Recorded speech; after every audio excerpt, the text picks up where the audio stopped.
કમોસમી માવઠાને લઈને રાજકોટ જિલ્લાના ધોરાજી પંથકના ખેડૂતોનો મોંમાં આવેલો પાકનો કોળિયો છીનવાઈ ગયો છે અને જેને લઈને ખેડૂતોને રાતા પાણીએ રોવાનો વારો આવ્યો છે।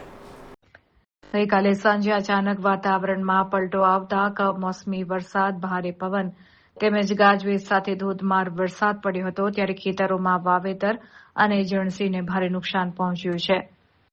હાલ ઘઉંનો માર્કેટિંગ યાર્ડમાં પોષણક્ષમ ભાવ નથી મળી રહ્યા, તેથી ઘણા ખેડૂતોએ પોતાની જણસ ખેતરમાં જ રાખી હોય અને આ કમોસમીનો માર ખેડૂતોને નુકસાની રૂપે વેઠવો પડી રહ્યો હતો। ત્યારે જણસી પલળી જવાથી ખેડૂતોના પેટ પર પાટું માર્યું હોય તેમ લાગી રહ્યું છે। ત્યારે હર હંમેશની જેમ જગતનો તાત ચિંતિત બન્યો છે અને સરકાર પાસે વળતરની અપેક્ષા રાખી રહ્યા છે। આમ કમોસમી માવઠાને લઈને રાજકોટ જિલ્લાના ધોરાજી પંથકના ખેડૂતોના મોંમાં આવેલો પાકનો આ કોળિયો છીનવાઈ ગયો છે અને જેને લઈને ખેડૂતો ચિંતિત બન્યા છે।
તમારો ફોન ન આવ્યો એટલે આવી ગયો વિડીયો મને મોકલી દેજો।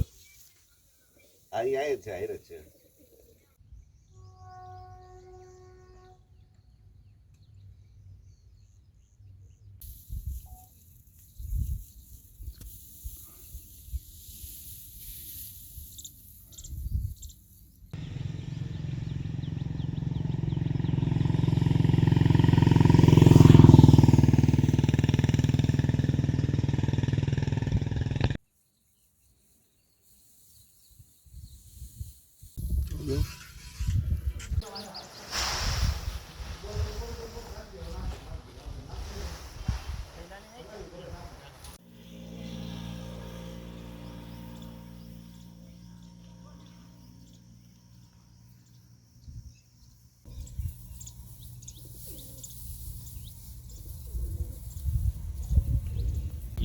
એમ તમે તમારું કામ કરો, અમે વિડીયો ઉતારી લેવું।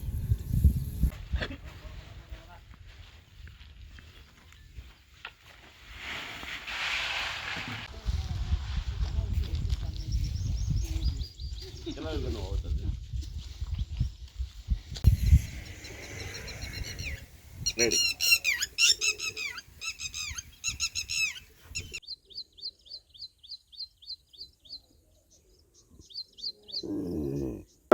મારું નામ પ્રવીણભાઈ બાબુભાઈ વેગડ, ધોરાજીના રહેવાસી। ફરેણી રોડ ઉપર અમારી જમીન છે, 10 વીઘાના ઘઉં વાવેલા છે।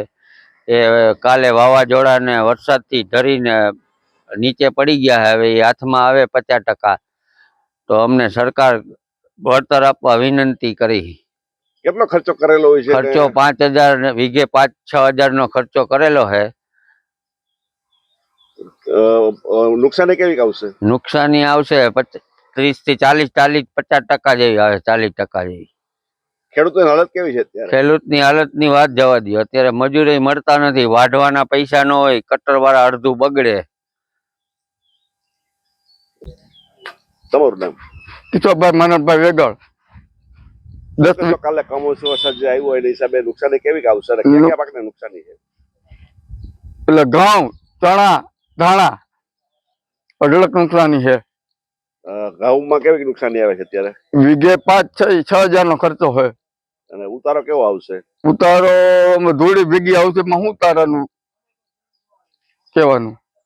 સરકાર પાસે શું અપેક્ષા છે? યોગ્ય સરકાર વળતર આપે।